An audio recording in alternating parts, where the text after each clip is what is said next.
এবার কংগ্রেস দপ্তরে চাকরিহারা শিক্ষকরা, প্রদেশ কংগ্রেস সভাপতির সঙ্গে কথা চাকরিহারা শিক্ষকদের। কংগ্রেস দপ্তরে যান চাকরিহারা শিক্ষক শিক্ষিকারা, প্রদেশ কংগ্রেস সভাপতির সঙ্গে তারা কথা বলে।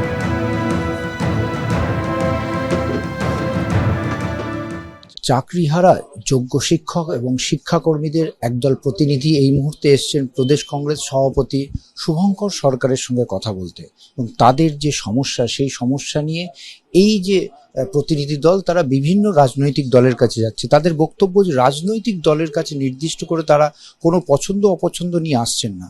জাতীয় দল, তাদের বিরোধী দলনেতা রয়েছেন সংসদে এবং তারাই কথা বলবেন। তাদের যে দাবি, তাদের যে অসহায় পরিস্থিতি, সেই থেকে কোনো সুরাহা বের করার পথ খোঁজার জন্য সেই বিষয় নিয়ে জাতীয় স্তরে আলোচনা করার বিষয়ে প্রস্তাব রাখতে, তাদের অনুরোধ রাখতেই তারা এসছেন। ক্যামেরায় প্রবীরদের সঙ্গে ঝিলম করঞ্জাই, এবিপি আনন্দ, কলকাতা। আমরা দেখলাম চাকরিহারাদের একাংশ তারা রাষ্ট্রপতি প্রধানমন্ত্রীর হস্তক্ষেপ চেয়ে সল্টলেকে বিজেপির দপ্তরে গিয়েছিলেন, আর এবার কংগ্রেসের দপ্তরে পৌঁছে গিয়েছেন তারা। সেখান থেকে সরাসরি ঝিলম করঞ্জাই আমাদের প্রতিনিধি রয়েছেন আমাদের সঙ্গে। ঝিলম,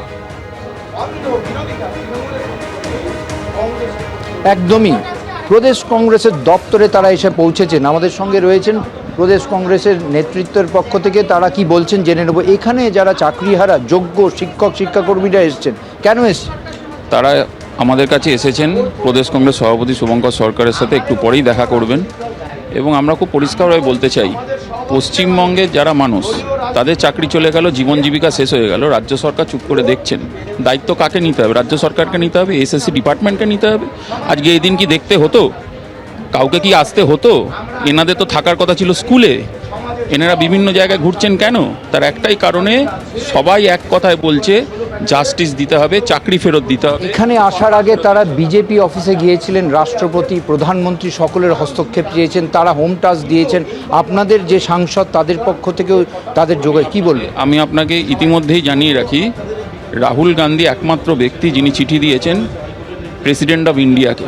কাদের জন্য? শুভঙ্কর সরকার এর উদ্যোগে এই কাজ হয়েছে, প্রদেশ কংগ্রেস সভাপতির উদ্যোগে হয়েছে, এবং আমরা আশাবাদী দল মত নির্বিশেষে যখন বাংলার ছেলেমেয়েরা বিপদে পড়ছে তখন কংগ্রেস তাদের পাশে আছে, থাকবে। তার কারণ এই কংগ্রেস পার্টি বহু আগের দিন থেকে এদের পাশে ছিল। তার কারণ আমরা মনে করেছি এই বাংলার ছেলেমেয়েদের ডিপ্রাইভ করা হয়েছে, তাদের জীবন কেড়ে নেওয়া হয়েছে, চুরি করা হয়েছে, তাদের জীবনের সাথে ছিনিমিনি খেলা হয়েছে।